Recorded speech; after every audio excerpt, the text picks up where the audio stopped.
हमारा विषय बिंदु है रासायनिक अभिक्रियाओं के प्रकार। आज हम रासायनिक अभिक्रियाओं के प्रकारों के बारे में जानेंगे। रासायनिक अभिक्रियाएं गति के आधार पर 3 प्रकार की होती है। तीव्र रासायनिक अभिक्रिया, मंद रासायनिक अभिक्रिया एवं मध्यम रासायनिक अभिक्रिया। किंतु आज हम पदार्थों के आपस में क्रिया करने के आधार पर रासायनिक अभिक्रियाओं के प्रकारों को जानेंगे।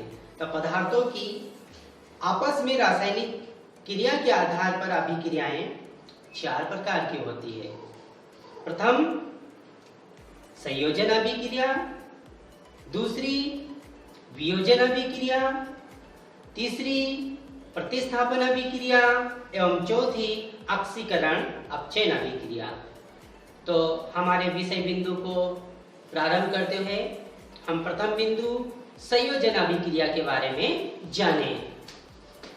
पहला बिंदु हमारा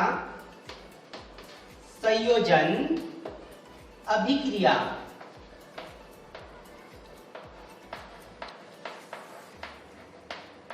संयोजन अभिक्रिया, संयोजन का अर्थ होता है जुड़ना, अर्थात इस प्रकार की रासायनिक अभिक्रिया में 2 या 2 से अधिक पदार्थ आपस में जुड़कर एक नया पदार्थ बनाते हैं।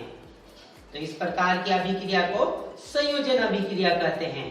उदाहरण के तौर पर कैल्शियम ऑक्साइड,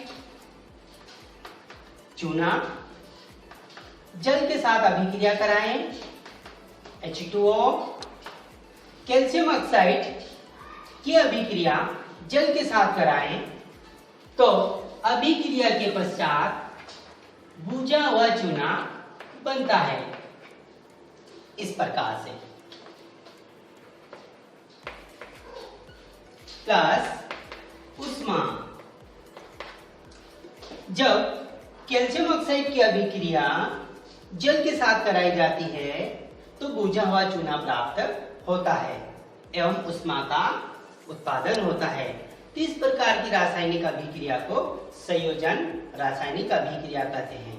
यह एक प्रकार की ऊष्माक्षेपी अभिक्रिया भी है, क्योंकि इस रासायनिक अभिक्रिया में ऊष्मा निष्कासित हो रही है। उदाहरण के तौर पर एक बीकर में जल लें और उसमें कैल्शियम ऑक्साइड डालने के पश्चात मिश्रण को थोड़ी देर पश्चात हाथों के माध्यम से स्पर्श करें तो स्पर्श करने पर यह महसूस होगा कि विलयन गर्म हो गया। इसका मतलब यह है कि यह एक ऊष्माक्षेपी अभिक्रिया है। तो कैल्शियम ऑक्साइड जल के साथ क्रिया करके बुझा हुआ चूना बनाती है और उष्मा का उत्पादन होता है। तो इस प्रकार की रासायनिक अभिक्रिया को ऊष्माक्षेपी अभिक्रिया भी कहते हैं एवं संयोजन अभिक्रिया भी कहते हैं, क्योंकि इसमें 2 पदार्थ आपस में जुड़कर या संयोजित होकर एक नया पदार्थ बनाते हैं। तो यहां पर हम लिख सकते हैं बुझा हुआ चूना, बुझा हुआ चूना।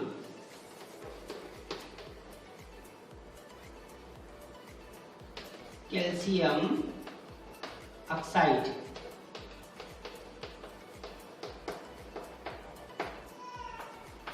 जल। और अन्य उदाहरण ले सकते हैं हम। दूसरा उदाहरण लेंगे, ये प्रथम उदाहरण था।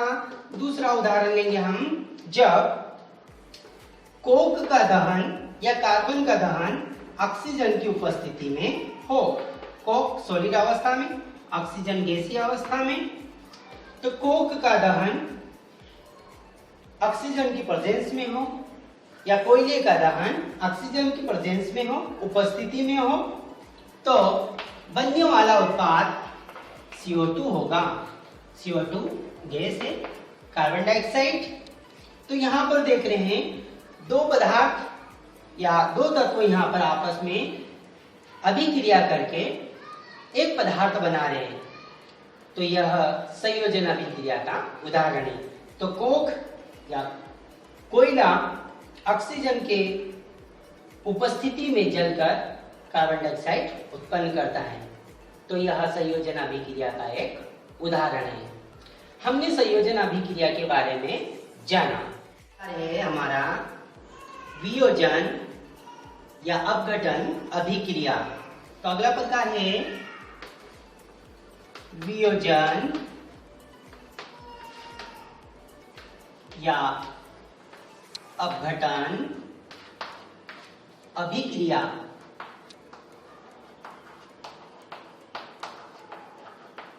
अगला प्रकार है वियोजन या अपघटन अभिक्रिया। तो इस प्रकार की रासायनिक अभिक्रिया में एक बृहद अणु टूटकर छोटे छोटे अणुओं में परिवर्तित हो जाता है।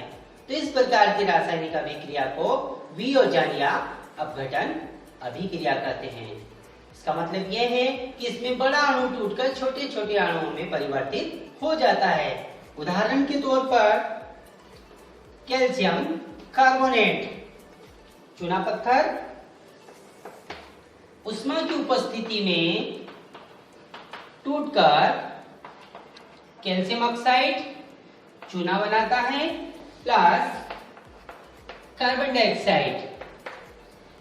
तो कैल्शियम कार्बोनेट एक बृहद बड़ा अणु है। ये उष्मा की उपस्थिति में टूटकर छोटे छोटे अणुओं में विघटित हो गया, अपघटित हो गया। तो इस प्रकार की रासायनिक अभिक्रिया को वियोजन या अपघटन